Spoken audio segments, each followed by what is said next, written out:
Salut! Oh yeah, definitely.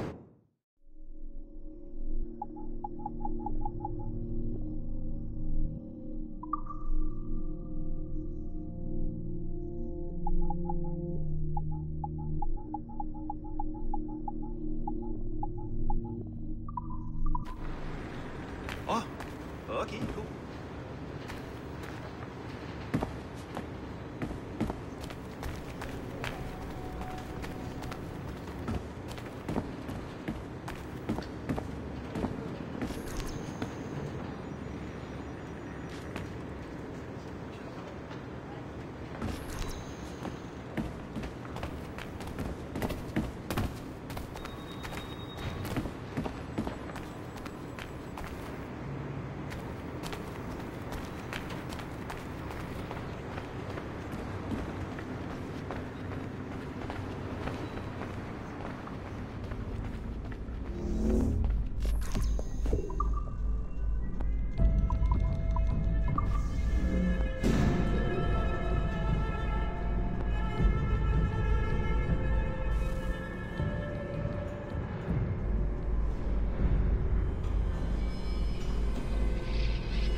Surrogate Initiative, Test Session 27, October 21st, 1980. Host Eileen Bach, DNA sample SB1970. Miriam, my dear girl, there is no good reason for you to be here. But your intransigence requires that I detain you until you give me information I can act upon. The location of the artifact, perhaps, or the whereabouts of your leader, Dr. Shink. Just a little something to give Minister Goebbels some encouragement that we are on the right track. How about a nice hug? He looks so sad in all his photographs. Yes, he does, doesn't he? Perhaps you could pay him a visit yourself. He likes beautiful women. Actresses, musicians. Pirates? That's right, pirates. Pirates of the Edelweiss. Isn't that what you kids call yourselves? It's very amusing. And illegal, of course. Breaking Hitler's laws is half the fun. Oh, I imagine so. I imagine you were having a wonderful time just before we captured you and your insurgent friends. And that's the end of it. Damn it. Why can't we sustain the signal for more than just a few minutes? I need to relax. That's not the issue. This is dangerous work. These memories aren't in your bloodline. That's why it's not holding. There's got to be a solution. Any idea what they mean by the artifact? I've heard it a few times now. Not sure.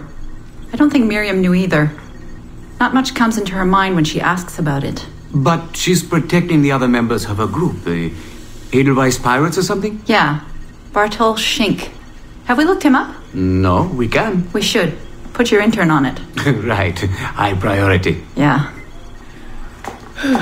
This isn't getting any easier. Jesus.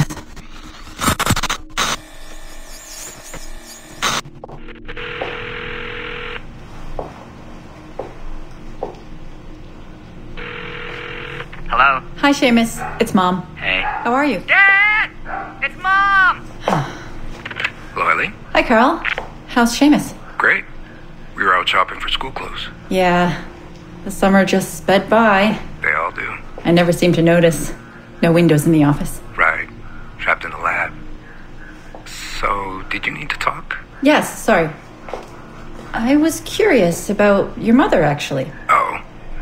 Okay. How much did she talk about the war when you were growing up? Not often. Bits and pieces.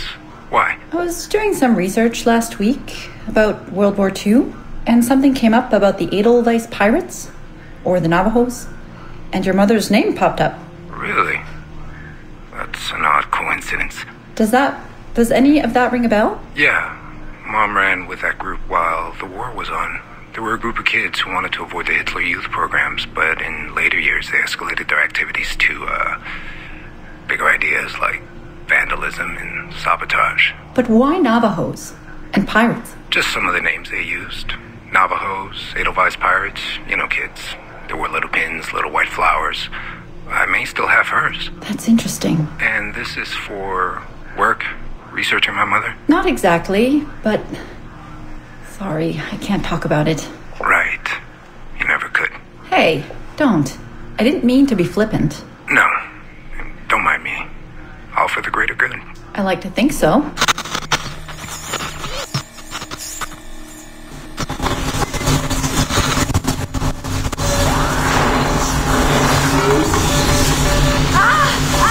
Power down. You all right? Damn it! 5 months of this bullshit! We're floundering. Take it easy, Eileen. You're just stressed. I am not stressed. I'm frustrated. I'd like to go again this afternoon. No. There is no reason to rush this. We're hardly rushing. We're running into the same wall over and over again. Why can't we push through? Why can't you keep me in Animus longer than 2 minutes? Because surrogate genetic memory data is fragile. The EEG is exploding and your brain is doing too much work. The longer you stay in, the more damage it does. It's even possible that... Possible that... It's possible the memories we're digging into could eventually overwrite your own. Like information on a tape drive. There's just not enough space in your head to do both. Here I come to save the day! Good afternoon, all. Did you invite him? No, but you did. Remember? That was months ago, Warren. What do you need? I wanted to stop by, check on your progress. Well, apparently it's still too dangerous to keep me under for more than a few minutes. I always suspected that would be your biggest hurdle. The genetic memory sequencing is the easy part, if time-consuming. But the replay, that's something else. Yes? Let's think this through. My subjects are diving into their own genetic memories, so the information is already encoded in their heads. Which means the Animus has less work to do. Less computing, less parsing. Right. So to get your surrogate data working, to let people experience foreign memories, it'll take a hell of a lot more processing power than anyone has. Even Abstergo Industries. Ideally, we'd like to build an external processor that mirrors as many brain functions as possible. Something to handle the calculations. But the cost and upkeep of that would be astronomical. Let me see what I can do. I have some sway with Lillian. We won't build Rome in a day, but if we focus on the pretty buildings first, maybe we'll achieve something. Thank you, Warren. Till next, folks.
Je ne travaillerai pas là-bas.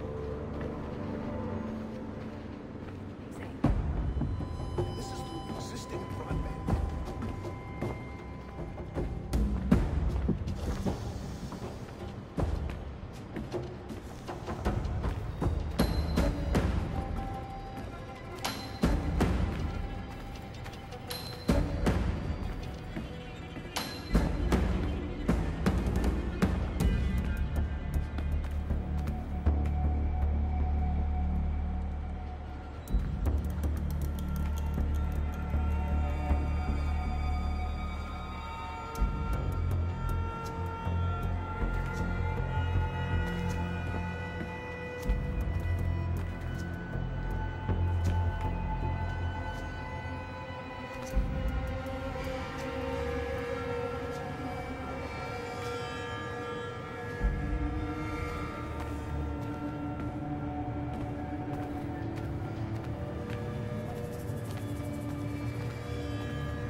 it's been a few weeks since the last recording.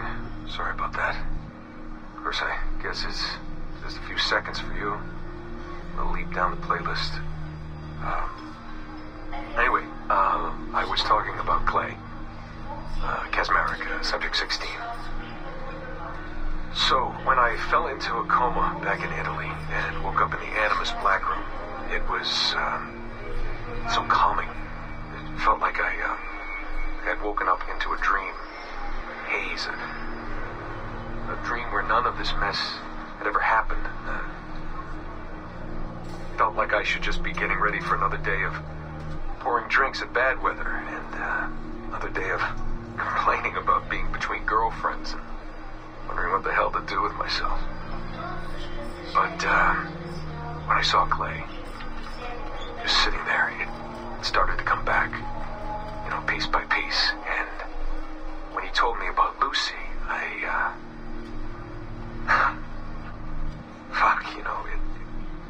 it hurt. Realizing that I killed her without thinking or feeling anything. Not at the time, anyway. Well, then things just kept piling on. There were more memories of Ezio and Altair and the first civilization. And then, right before he vanished, Clay passed on his memories to me. He showed me everything he had seen and lived through, and it was brief, but overwhelming. Not really sure how to explain. He saw glimpses of Adam and Eve and their escape from slavery. He saw the beginning and the end of the war between the first Civ and humans. He saw Minerva, Juno, and Tinia trying to work out their calculations. At least that's what they called them. They had these tools, these powerful machines that could predict possible futures. Not what was going to happen, but what could happen. Probabilities. And, well, they spent a lot of energy trying to figure out what was the most likely scenario for the future. Theirs and ours. And in the end, I guess they figured I was their most likely candidate. Some guy named Desmond living at the beginning of the 21st century of the Common Era. But which Desmond was the right one? Because, you see, probability is a weird thing. It can branch out in so many ways. Which version of me did they need? Was it the Desmond who got married early and had a son? One who stayed single in New York? Or was it the Desmond who moved to San Francisco to be a waiter? Maybe it was the Desmond who worked at an auto body shop in Chicago, or maybe it was the me who never ran away from his parents in the first place. First Civ had countless variations to choose from, but in the end, the lucky one was me. I'm the Desmond their best calculations spit out. I'm the Desmond they left their messages for, and I guess I have to live with that honor. What an honor. Pretty tired. There'll be more later. Ciao.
I have now resumed the practice of dressing as a man, and have put off my woman's dress. Why did you take it? Who made you take it? I took it of my own free will, with no constraint. I prefer a man's dress to a woman's. You made an oath, Jeanne. You swore to never again dress as a man. I never meant to swear that I would not resume the practice. Why have you done so? Because it is more lawful and suitable for me to return to the practice of wearing a man's dress, being always among men, than to have a woman's dress. I have resumed it because a promise made to me has not been. How is he? Hour 3, doing well. Are we still in 18th century Hungary? No. His connection is so stable, he's jumped between a few ancestors today. We're in 15th century France now. Turns out he's related to one of Joan of Arc's executioners. Surprise. Eileen, yesterday Vidic asked me to help him work out some of the bugs in his audiovisual renderer, and I told him... No. Come on, Satish, not you. It wouldn't be permanent. A few months at most. Months? That will kill every ounce of momentum we have. It won't, I promise. Honestly, I think this could help us. If I can get a look at what these people are doing, we could... Come on. He's trying to pull you over to his side. Don't you see that? He's luring you with quick victory and prestige. That's not what this is about, honestly. I need to get back to work. Eileen, I'm sorry. Do what you must. I'll survive.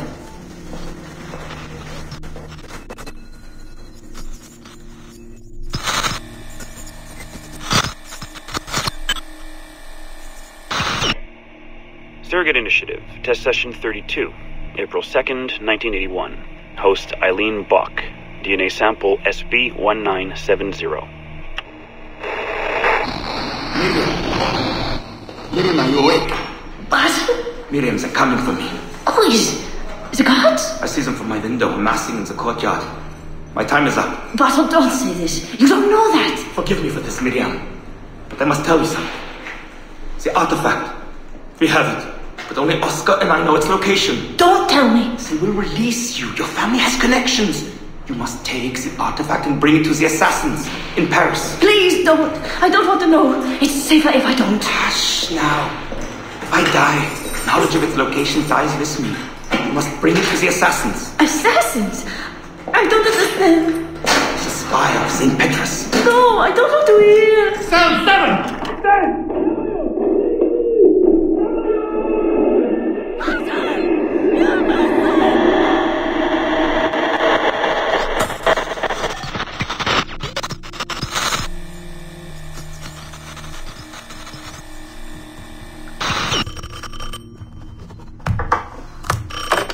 Hello? Eileen, hi. It's Carl. Carl, I know it's you. Sorry, you just sound exhausted.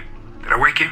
No, I've just been busy. It sounds like it. I'm just a little tired, that's all. No, I mean, your project sounds fascinating. Your colleague, Dr. Warren Vidic, he called me recently and he told me what you've been up to. He what? Warren?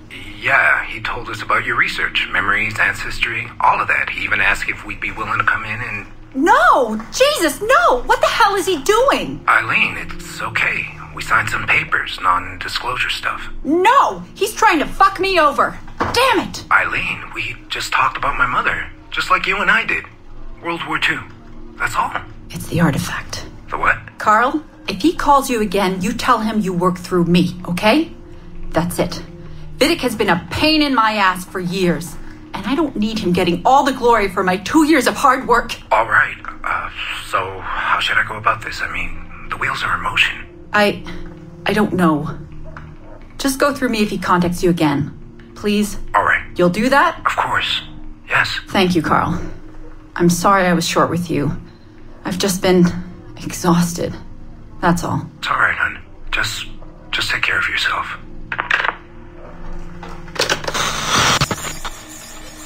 Morning, Eileen. We're almost ready. Just a few more adjustments. Okay. I had the team do some research on this artifact we've been chasing, and it appears the Third Reich actually found something matching its description sometime in 1940. Eileen, are you all right? Sorry, yeah. I'm fine. Just a little scattered. Vidic called my ex-husband last night. He wants to put him in the Animus. To find the artifact before us? Exactly. Well, it would be fast using Vidic's Animus. And maybe that would get us back to our original work. Satish, if we let that happen, then all our money dries up. Lillian is paying for us to find the artifact, not improve our methods. Do you understand? Right, of course. I'm sorry. Let's just burn those bridges when we cross them. Are we ready? Yes, just a few more adjustments, Senorian. I made a small change to the genetic input modulator. I'm hoping that buys us a few more minutes. Even a few seconds would be nice. I'm ready. All right. Settle in.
Our researchers looked into the life of Altair Ibn Lahad, hoping to find a biography that might serve as a positive role model for Abstergo's global outreach programs.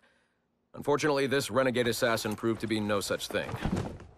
In much of his footage, we see a man gleefully flouting some of his culture's most entrenched taboos, with an arrogance that borders on messianic.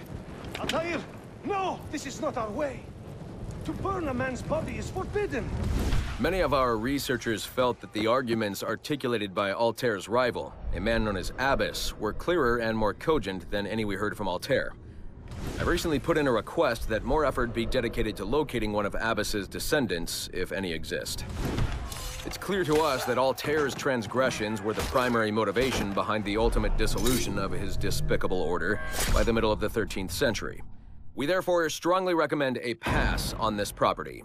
in favor of a more agreeable and inspiring figure from this era.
Initial reports on Aveline de Grand Prix led us to believe she would be too controversial and impulsive to appeal to a wide audience.